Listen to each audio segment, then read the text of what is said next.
A very good evening to you tuned in to Smart 24 TV. Thank you for joining us for this particular bulletin. My name is RONAH NAHABWE with Winnie Wiyiza Nakawuchunda Sign Language Interpretation. But first, let's look at the headlines. In business today, Aquaculture Research and Development Center fish farmers pursue farming models and interventions to achieve industrial growth. 166 complainants in defunct ESC block failed to collect retirement benefits. Rebecca Kadaga issues ultimatum. Central Bank and Finance Ministry work out sustainability reforms for the banking sector to spur multi-dimensional growth.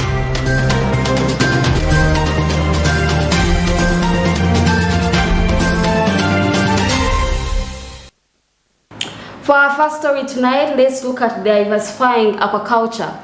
Aquaculture Research and Development Center, together with fish farmers, have moved to replenish the sector by adopting better fish farming models. The sector is believed to be contributing steadily at a rate of 6.7 annually, and the sector is making it the fastest and growing subsectors in the country.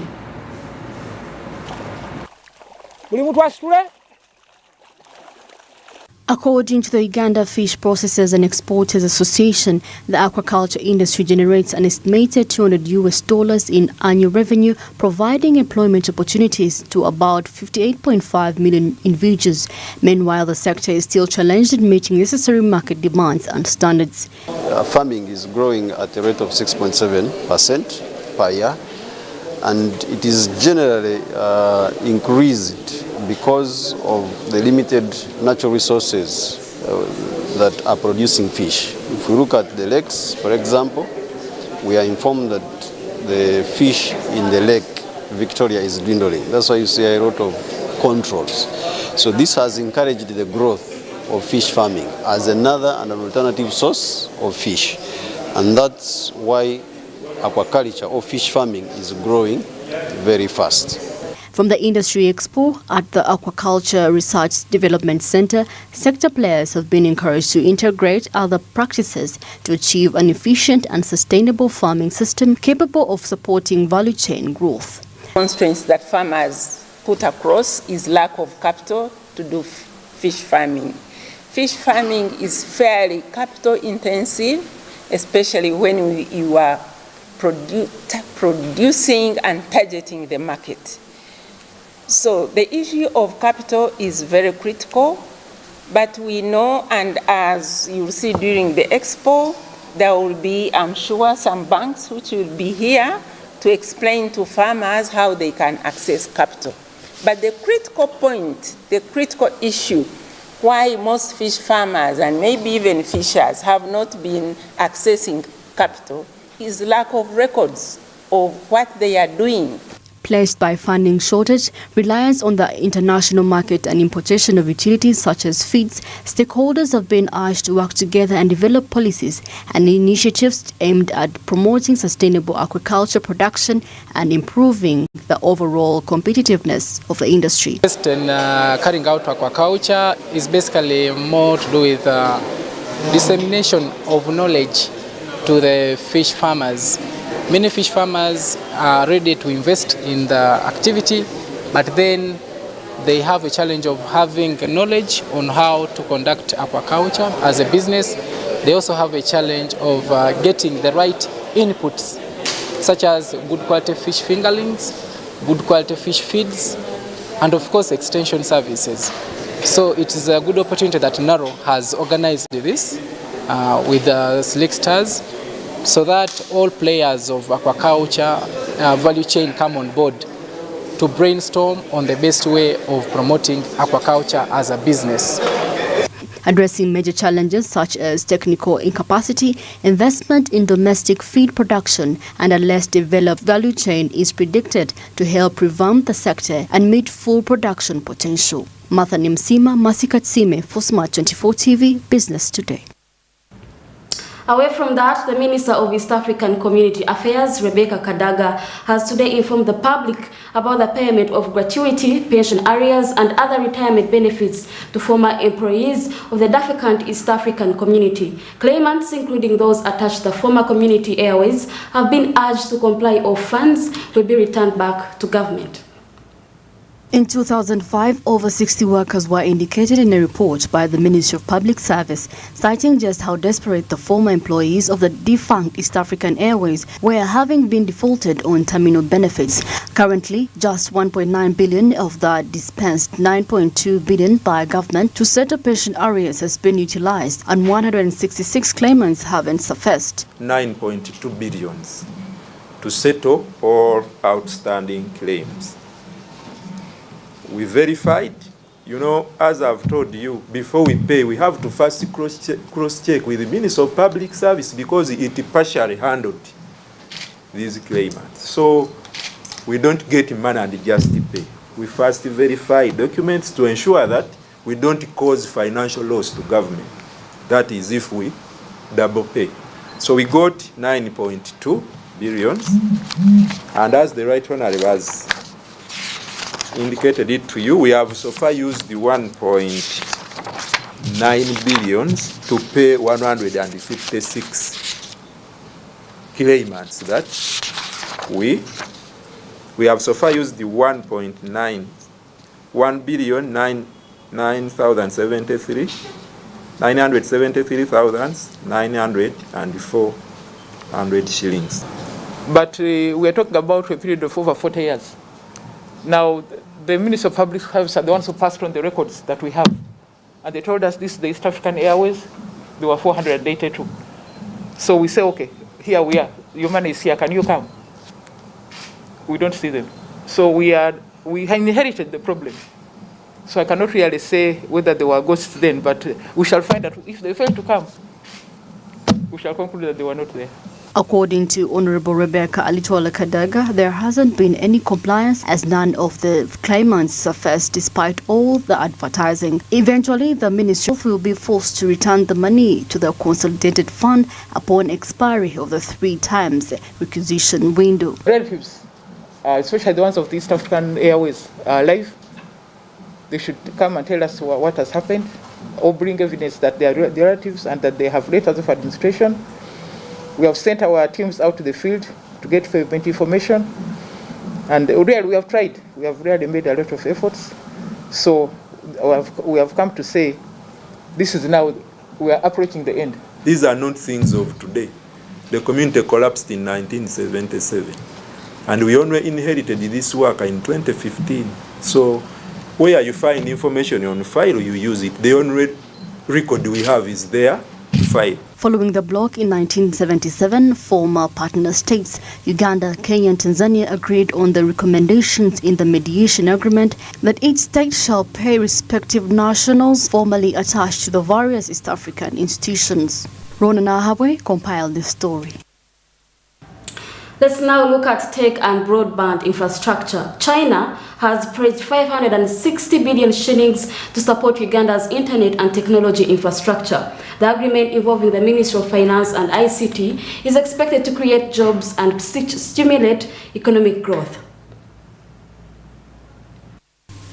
Uganda has sought to improve its data transmission infrastructure for some time, with the government recognizing that it is crucial for the country's development. The Chinese government has stepped in to support this effort through a cooperation between the two countries, which will last for 5 years. Uganda and China have signed an agreement to improve the country's data transmission infrastructure, which will help reduce the prices of internet in our country. Under this agreement, China is to invest 560 billion Ugandan shillings to help spread good internet all over the country. I commit on behalf of the government of Uganda to execute the joint China-Uganda programs in accordance with the agreed procedures and principles of mutual accountability, so as to further strengthen our bilateral cooperation. Under the agreement, China will finance the project and provide technical support, which will focus on expanding Uganda's fiber optic network and building additional data centers. The 560 billion shillings investment is expected to create jobs and stimulate economic growth in Uganda. The project will also benefit Chinese companies, which will provide the necessary equipment and expertise. This is in line with China's Belt and Road Initiative, which seeks to promote economic development in participating countries while also benefiting Chinese companies. The fifth phase will cover about 17 new areas. More than 3,000 government and public institutions will benefit by greatly increasing the efficiency of public administration. As e-government services being further improved, more than 2,000 local jobs will directly or indirectly created with more prominent social and economic benefits.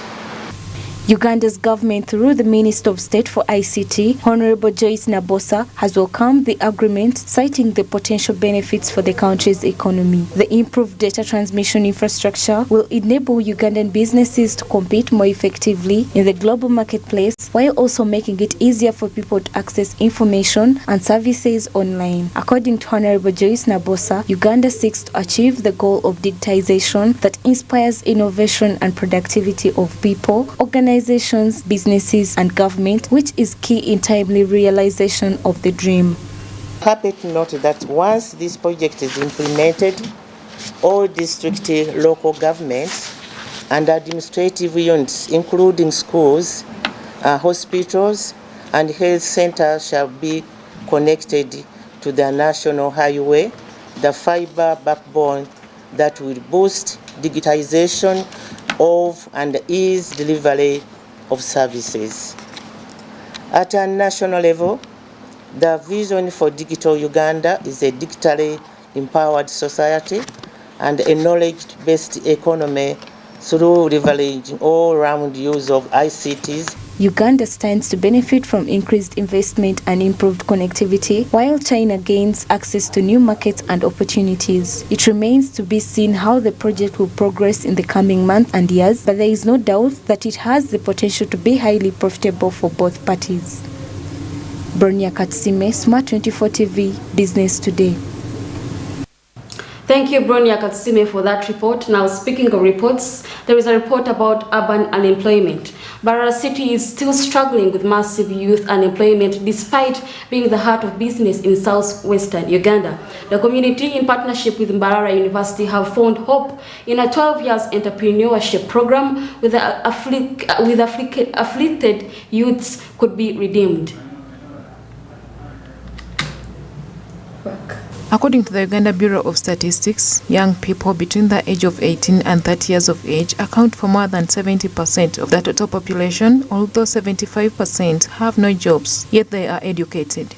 In Mbarara City, it is around 41.3%. The rate of unemployment among the youth is still high. Mainly to those who are professionals, it is still high, due to the available job opportunities are more lesser compared to the population of the youth that we have. According to the city clerk of Mbarara City, Mr. Abirebe, government cannot afford to employ the huge number of unemployed youths whose number continues to grow every year. The Uganda Investments Authority can only offer 90,000 jobs, yet 400,000 youths graduate every year. He notes that the situation has not been helped by the massive underpayment for those that are able to attain some employment, yet those who endeavor to start their own enterprises are unable to sustain them.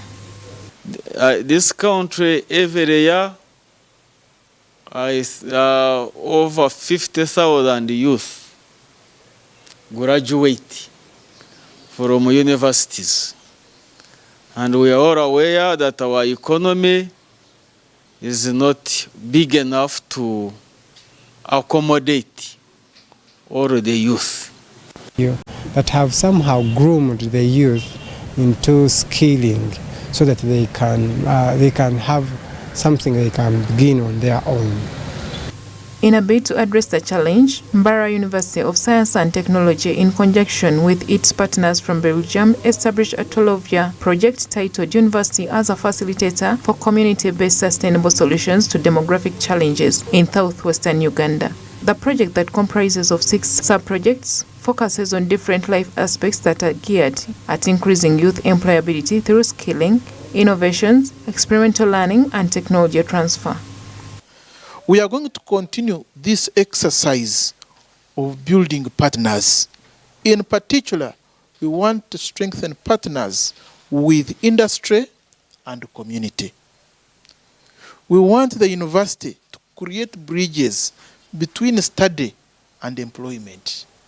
While the university project has been seen as a source of light at the end of the tunnel, the youth leaders appealed to Mbara University to operate this project based on the needs of the community rather than making decisions from their offices. This will enable the project to attain its desired objectives. If it tackles mainly skilling, equipping youth with those skills and the needs, the marketplace's needs, it would have helped us. Yeah, most of the institutes mainly target to make the child get completed, and we forget the issue of discipline.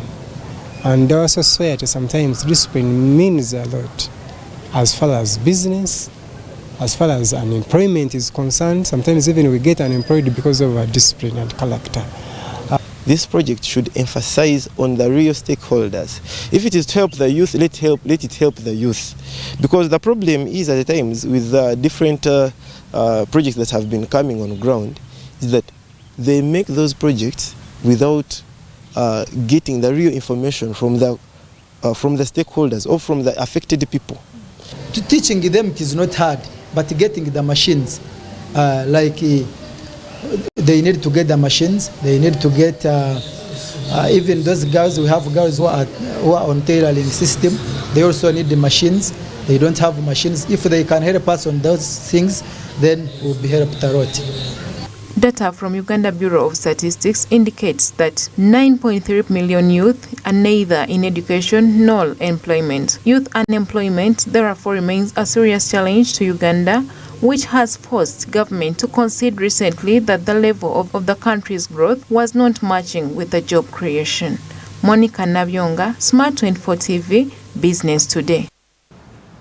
Away from that report, let's look at Kisoro land transactions. The Batwa were a semi-nomadic and huntsman Pygmy tribe that lived in the jungles of Ichuya, Bwindi and Mugahinga forests until the 1992 when government, in a bid to conserve wildlife, evicted them without a clear resettlement plan. Right now, they have resorted to a lease out of land for quick money at the cost of agriculture. Batwa community was evicted from forested lands in pursuit of environmental conservation. NGOs such as the United Nations for Batwa Development in Uganda and other partners, African International Christian Ministry, purchased parcels of land to aid their resettlement. As of today, such land has been leased for fast money at the expense of key activities such as agriculture. 120 households have been noted pushing for the little as 20,000 a season. They decided not because of greediness, I can say so. They want money there and then. So they will not stop that kind of habit because they want money day and night. Constantine Mwebwa from Mukongo village in Nyundo sub-county has appealed to the local council authorities to enact laws that prohibit the settler community from selling off land. It happens because when they see a Mutwa trying to productively use his land, they coordinate with LC1s and dupe them into hiring it out, and we end up remaining poor. Chisolo District Community Liaison Officer Mr. Boaz Renite says that the vice of leasing out land instead of utilizing it for self-development has kept the community poor. As a result, many have upgraded into theft and casual labor. So I'm advising the Batwa group that if they have a small land, they should cultivate the land and harvest food which will feed their people. I'm advising them that they should stop that business of of giving out the land. Peina Zanika from the United Organization for Batwa Development Coordinator in Uganda attributes the shift to capital incapacity and agricultural funding. Meanwhile, government has moved to sensitize locals on agriculture. Our encouragement as a community, as an organization that works with them, we encourage them not to really focus on hiring because their children also needs to eat. And by the time we created awareness to everyone who is a well-wisher to purchase the land, it was because of their landlessness. Mr. Kamadi Bionebye from Ugandan Human Rights Commission was recently engaged in the mindset and rights training program in the area. Batwa, like any other community, have the right to own land, either individually or in association with others. So we've talked to them about their right to own land. We've taken them through the existing land tenure systems and the grievance handling mechanisms in case they have issues to do with the land ownership. Norbert Ndiamuhachi, Masikatsime for Smart 24 TV, Business Today. Thank you, Norbert Ndiamuhachi and Masikatsime for that report. That report will usher us into a break, but we will return with more. Don't go away.